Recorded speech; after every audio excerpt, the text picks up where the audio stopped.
Uh, Today I'll be closing the session a bit quickly, and I'll be giving you directives on how to go about this. And also, I've posted the related articles on Telegram. So for the day, I'll give you quick directives on how to approach this individual articles. The first one is about contempt of court. Contempt. What does the word contempt mean? You are disrespecting. So what is the problem if you disrespect an authority? Let's go by logical arguments. Why should you have a law that will protect courts itself? Because let's say you have the authority, you have an authority to get a law enforced, but you do not have the capacity to get it enforced. Then how will you actually see the end result? Having authority and having capacity are two different things. Both should be there so that an underlying political concept called legitimacy. Legitimacy means acceptance, right? So having this contempt of court is important. There is a need for a legislation to ensure that a court's directive is actually enforced. That is the logic behind this topic.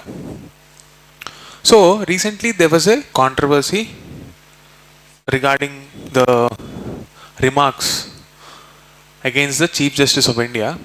So in that context, this whole discussion of contempt of court came into the picture. What is the law that deals with this? Contempt of Court Act of 1971. Do you have constitutional provision with respect to this? Yes. You have Article 129 and Article 215. Okay. So according to this act, there are two kinds of contempts: civil and criminal. Okay. So you need to know the logic behind this as well as the facts behind this. What are the two different kinds of contempt? Civil as well as criminal. The specific criteria for this are given here. I would request you to go to this specific article, note down this, revise this. Also on the Telegram channel, I have placed some other hyperlinks in relation to this specific article. Okay? Mulgaonkar principles. What are they? There is an old article under which conditions contempt of court is justified. All the related articles with respect to contempt of court are posted there. They are neatly, elaborately explained. Please go back to the old article and revise them. There's not much to explain there because everything is neatly written down. You can directly copy paste that in your notes and use it for your long term. Now, income survey. Household income survey promises to provide a detailed snapshot of Indian households. Now, with respect to the logic behind this, why do you think we need a household survey? Better policies. How do you define better? In terms of economics, can you tell me what are the problems, pain points at this juncture for the government to ensure the correct data is available? Why do you need data? Where do you need data in your knowledge? You want to? Specific? So, better targeting is the problem. Why are we not able to do it? Don't tell me we don't have data. It's a very simplified answer. I know we don't have data. But why aren't we having that data? What are the roadblocks in getting that data? Can you tell me? Good. Let's list down, because there's no pointing, me summarizing everything. I want you to think. Tell me, if you want to have better economic data, what are the roadblocks? First one is informal sector. Next, sampling method. Good. What else?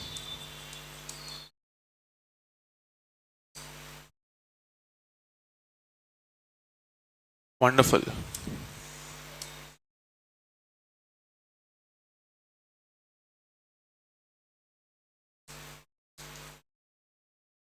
Okay, what else? Cost of conducting this survey. What other factors we should consider? Think practically.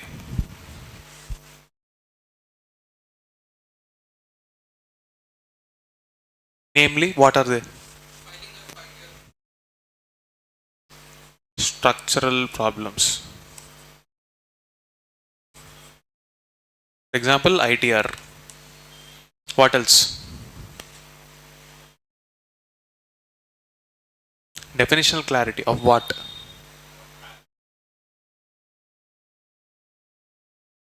Can put it here.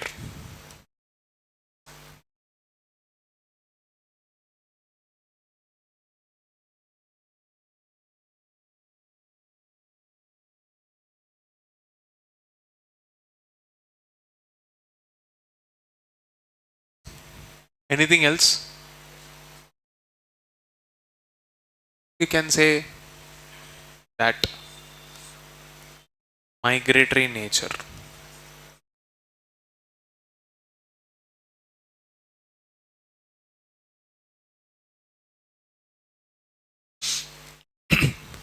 Most importantly, the fact that these surveys are conducted, sampling method, these surveys are conducted based on your memory, on oral memory, rather than hard-bound facts. How many of us are actually comfortable telling our salary in India? Do you think any businessman is comfortable flaunting their wealth? They might do it subtly, but did you see anyone coming out in the open and tell that this is the money I make? Very rare. Why do you think so? And the only person who would probably do that is someone who is involved in a multi-level marketing scheme fraud to convince people to join him. So the problem starts with sampling method. Even if the sampling method is right, the psychology is that people are very uncomfortable sharing that data. We need a better mechanism which does not involve direct, relying on direct contact with people. The reason that takes us to the problem number 1, which is again a structural problem. Informal nature of economy. Let's say if everybody is getting salary through a company account. The company account means economy is formalized. All you need to do is mine the data and figure out where the money is made. That is good enough for getting a real-time picture on the households.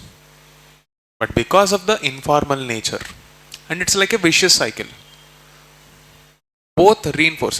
When I say vicious cycle, why do I say it's a vicious cycle? Because the nature of economy is informal, we don't have data, and because we don't have data, the economy remains informal for the next cycle as well. So how do we break this chain? The beginning point is at least try for a household survey which is more comprehensive than what we have right now. Okay, that is what this upcoming income survey is trying to do. Look at this. First of its kind, clearest picture of India's households, revealing how they are coping, changing and moving towards the future. This is the intent. They want a clear-cut understanding rather than an assumption-based policy making. This is good from a policymaker's perspective, but the problem is people won't support it. Okay? They feel that such questions can be intrusive and in many cases difficult to answer accurately from memory. Why is that like an economy as big as India trusting the memory of its people? Indian policy makers lack actionable information about household income. Why? Even the surveys like the periodic labor force survey, which talk about how many people are actually participating in the economic activities, those surveys can ideally capture, like if you know how many people are participating in an economy, that is the very place where you can know the salary and the income level. But even they are not able to capture. The household consumption expenditure survey relies on spending patterns. We have had this discussion. Do you think the high net worth individuals will reveal everything? And in that case, will it give a true picture of the economy? So memory and the informal nature, memory of the participant as well as the informal nature of the economy, coupled with our own structural problems and policy biases, will make it very difficult for India to have a snapshot of what the households are going through. Coupled with this, you have a freebie model of governance, where we are spending money on the households without actually tracking the outcomes. This is the data collection part, this is the governance part. Both of them cumulatively, what is the end result? We don't know. We don't even know the end result of this policy making. That's the bigger problem. That is the problem we should be solving. Here, we are focusing on capturing the income, and the danger of glorifying this income method is that in a inflation driven economy, obviously the incomes will rise. But are they rising in proportionate to the other expenses? For example, I'll talk about the situation of a middle class. I'll connect it to a real life scenario.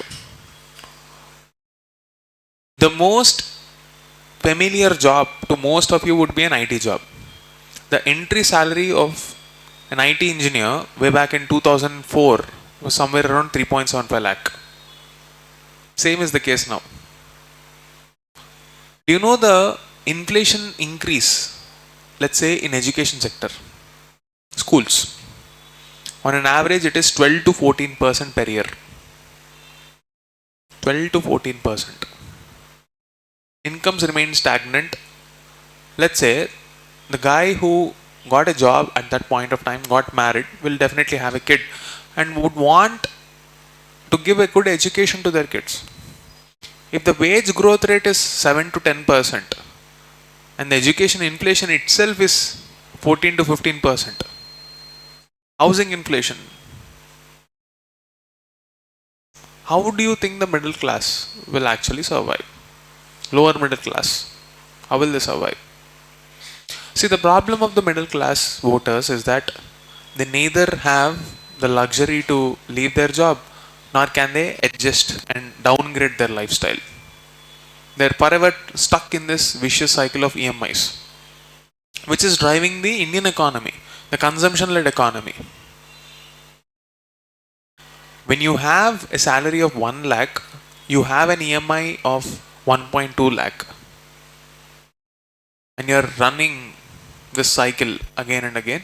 Imagine if that kind of a family loses a job, the breadwinner. How stressed would that situation be? So, a survey that captures an income only is not good enough. You should also capture the incomes. And this is what the survey says. But there are other methodologies too, where you have to leverage into the state level information sources. For example, Telangana had this Samagra survey.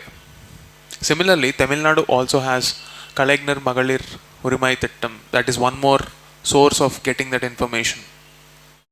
So, when you have this cooperative federalism as a principle, all to the down the grassroots level, till the Gram Sabha level, if you have a data source and you can plug it to a real-time data engine, economy will be forced to move towards formalization. Today, most of the transactions are happening through UPI. All it takes is political will to map the UPI transactions to the income sources. Cut the money flow. It's not difficult, right? You cut the money flow from the market, digitize the economy, make sure that there is digital literacy, good internet connection, low failure rate, low cyber fraud. People, especially the middle class, will definitely move towards, taxation systems. The economy will be formalized. Let me tell you, out of all the people, if the tax base increase, who will be the most happiest people? Middle class. Because they will have to anyway pay the taxes. They might as well pay lower taxes, and that is possible only when the tax base gets higher. Just to give you an analogy, if I want to collect 100 rupees, I would prefer to collect it from 100 people rather than 10. Because it is easier to collect 1 rupee from one person than 10 rupees from one person.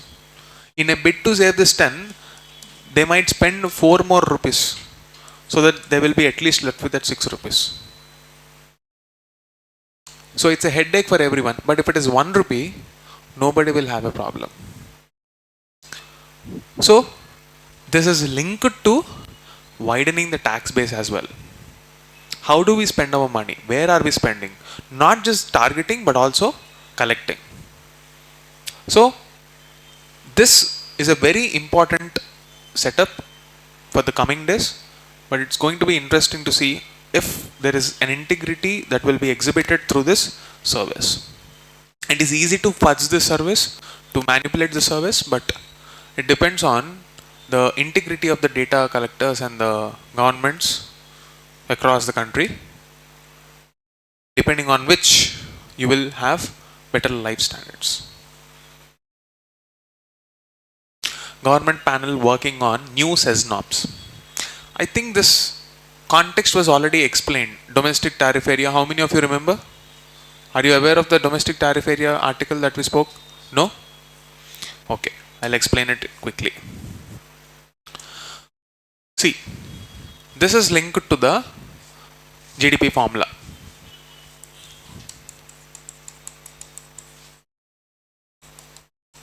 What is this? C plus I plus G plus X minus M is the GDP formula, and we are talking about the trade component here. Exports minus imports. So, if India were to make more money, it has to export more and import less. Where is the biggest problem for us? Most of our imports come from which sectors? Crude oil and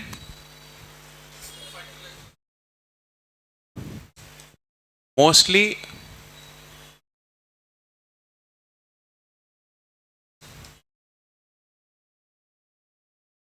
raw materials for engineering goods, gems and jewelries, and also edible oils. We also have exports. We add value by importing these raw materials, and we want to increase our markets and not just depend on a few markets. For example, we are overtly dependent on US as a export market. And in the wake of the recent tariffs, many of these exporters are facing severe problems. It is in this context we are discussing the concept of special economic zones and the need for relooking at that special economic zone. Now, what is SS?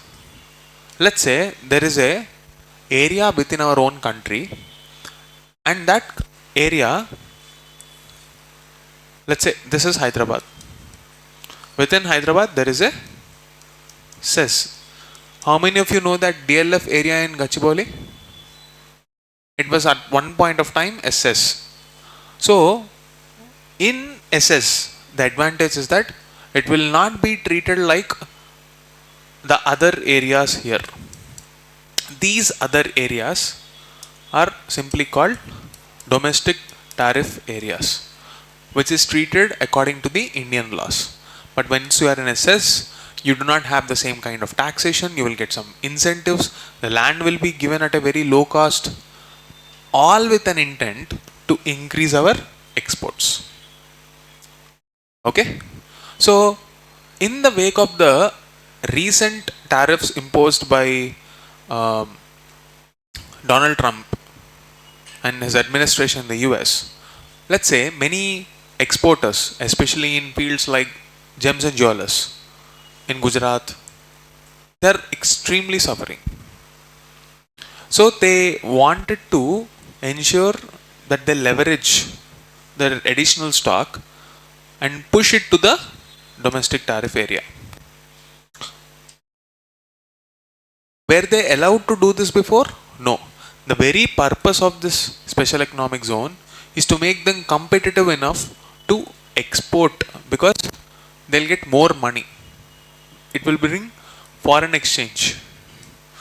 Foreign exchange is important for India. Why? Can you tell me? Balance of payments. You import in dollars.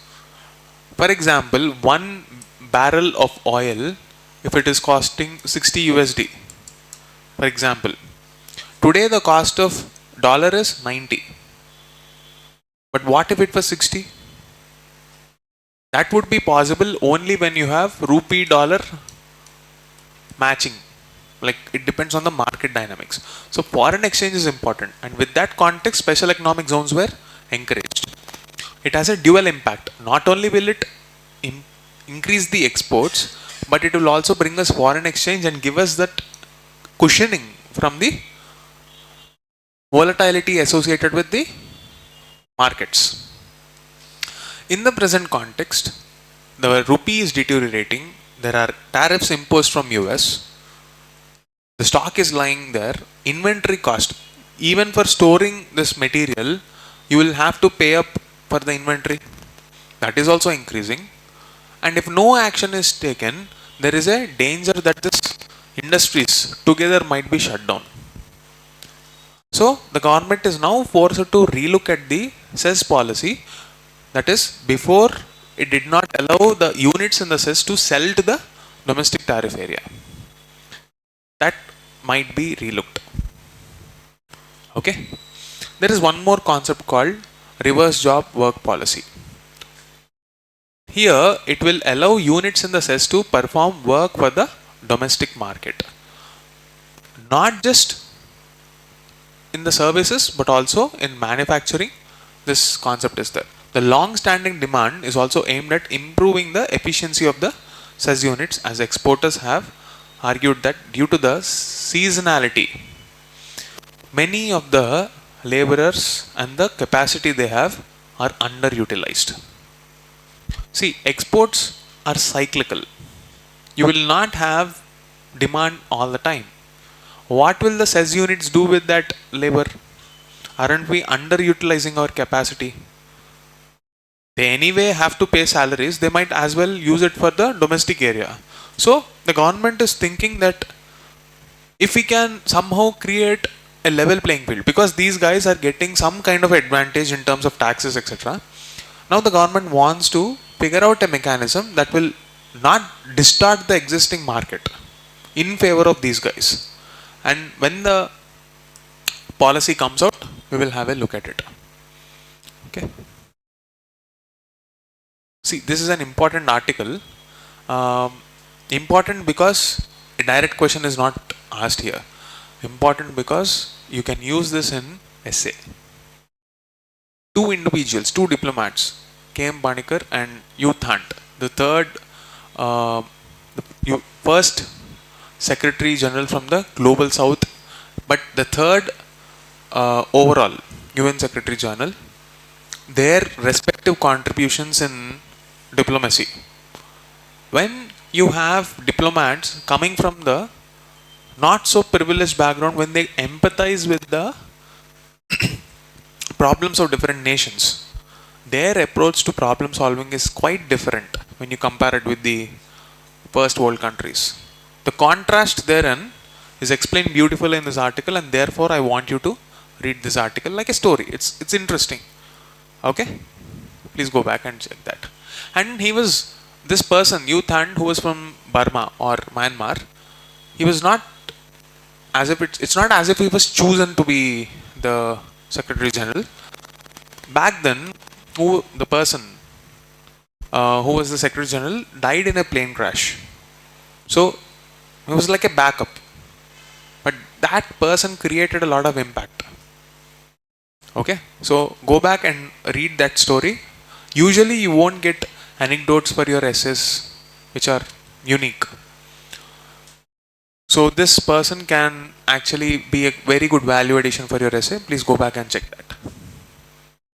Now, MIT unveils AI governance norms, transparency in focus. See, I don't want to teach this like a summary because you will anyway forget. Let's have it like a interactive session. Now, if you are a policy maker, you know the positives and negatives of AI. You experience it on a daily basis. So, if you are a policy maker, a government stakeholder, how will you make a policy? What are the elements that you want to put in that policy? And what are the kind of consultations you would like to have? What problems would you solve? Let's identify AI. Let's begin with the stakeholders. Who will be the stakeholders? Let's always start with public, government, AI companies. Yes.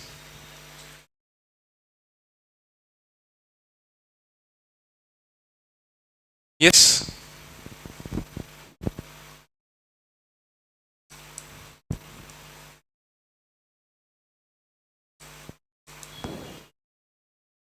So, okay, I will erase this because it's creating some confusion. I understood.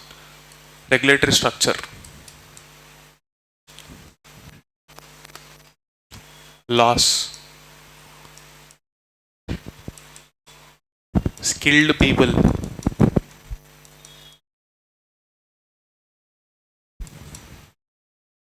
laws for what? Fraudulent activity. Then how to regulate AI content, privacy, deepfakes. Privacy means deepfakes and all this.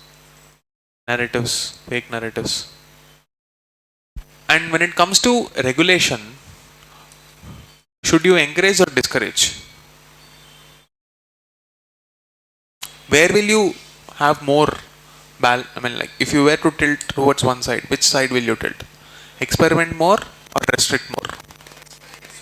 Experiment more.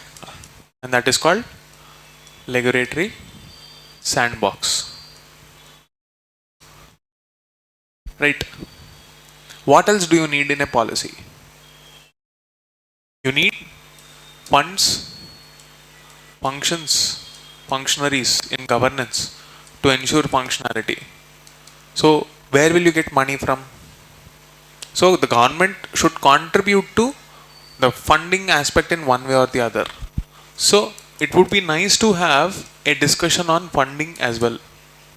It would be nice to have a discussion on the laws. It would be nice to have regulatory structure, identify the problems of public, problems of the AI companies, how to be ready for the future. Is that it, or is there anything else, broadly speaking? So, an AI policy will essentially target these points only, right? That's what policy will be about. Let's read. The ministry under the India AI mission. So please note this point. India AI mission. Now a question. Under which ministry would you more likely to find this India AI mission? It is given in here. It's given here. So that's why presence of mind. To build a framework for responsible and ethical AI deployment across sectors. Across sectors. So remember, what are the different sectors of economy? Agriculture,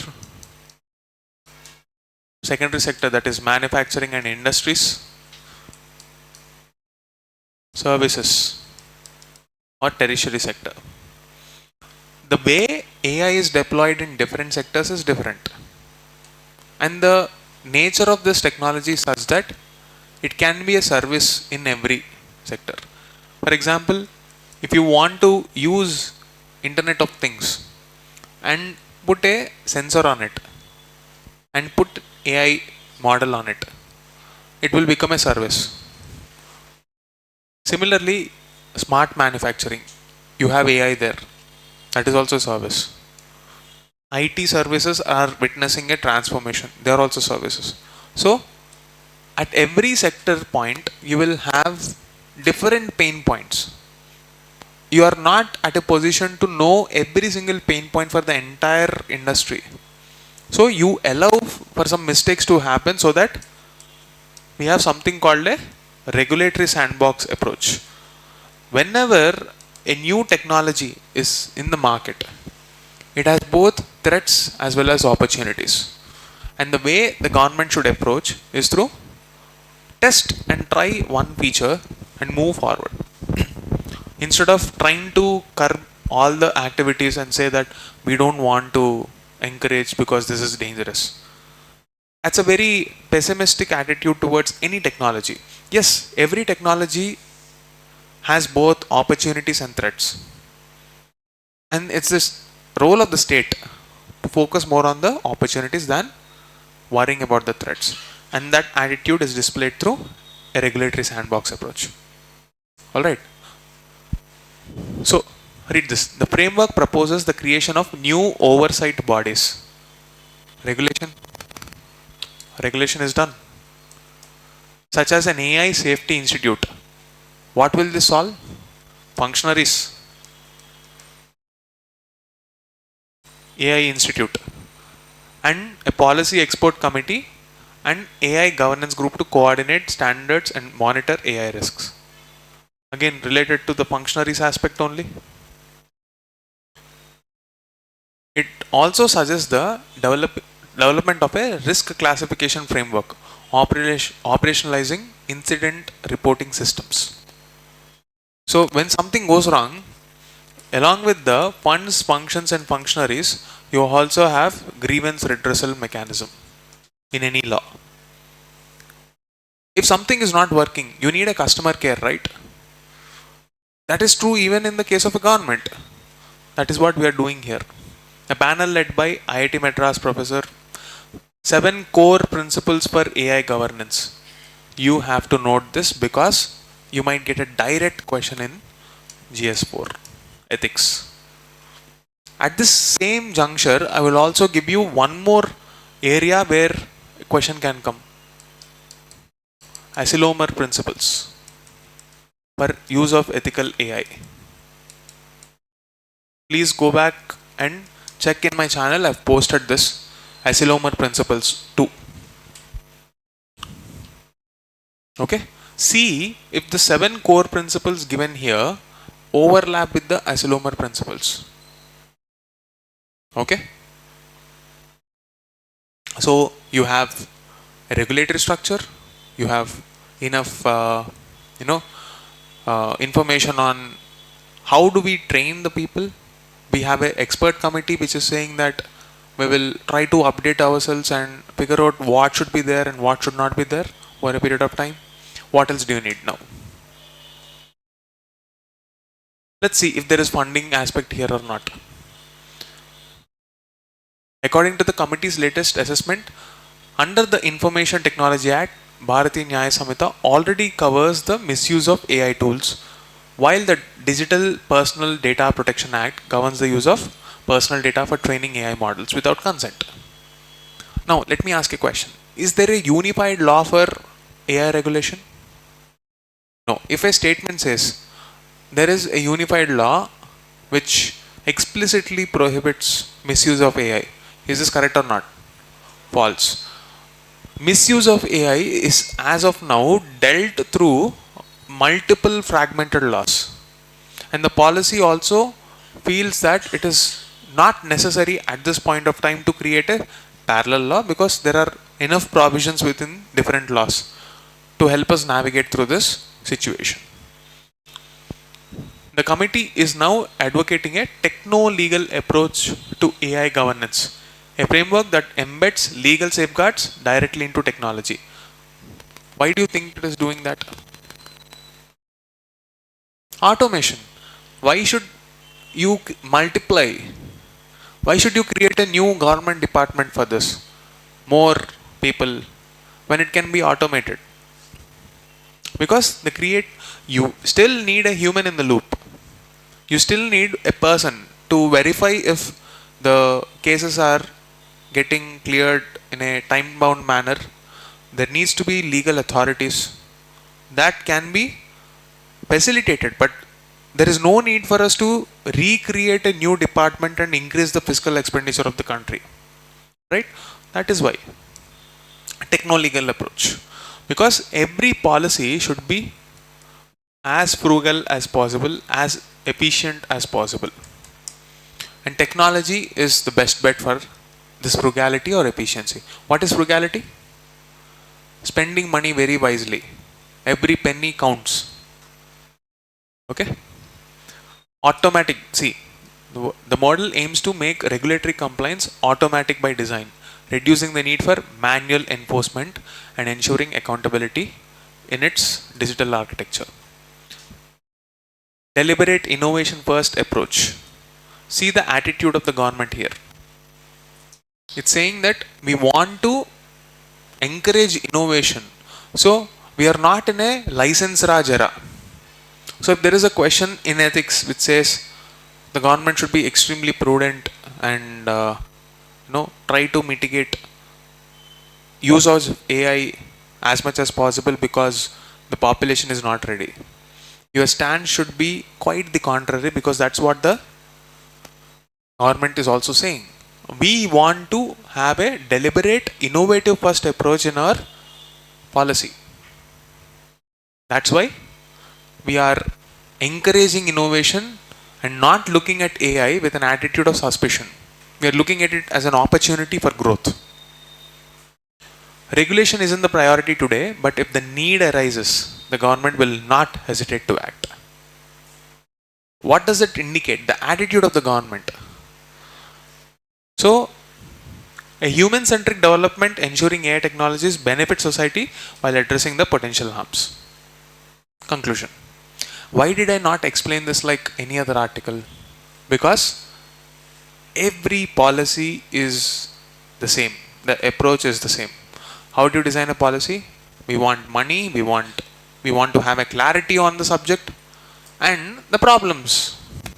Address the problems. To address the problems, you need funds, functions, functionaries, and a grievance redressal mechanism.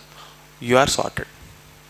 Child policy, women's policy, AI policy, biotechnology policy, any policy is the same. Same repetition of the same thing. Names change. The regulatory structures change. The philosophy doesn't. Clear? That's it for the day. Thank you.